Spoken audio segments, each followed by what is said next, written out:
So what is the meaning of complement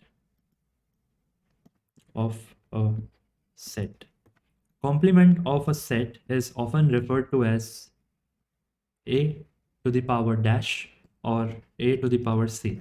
A to the power c is very less frequently used. A dash is more used. Okay. Meaning of complement is you have to list down elements from universal set which are not a part of A. It is very simple. I'll show you with the example so you'll understand very easily. So I have a universal set, let's say having 1, 2, 3, 4, 5. Okay. And I have a set A, let's say 1, 2, and 3.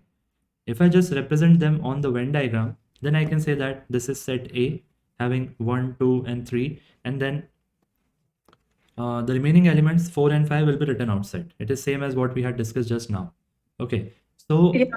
what is the meaning of A complement? So A complement represented by A dash are all the elements which are not a part of A. But all the elements from what? All the elements from universal set. Okay. So it will be only 4 and 5. And if I want to show the region by shading it, so I will be shading everything which is outside A. So that is the meaning of complement.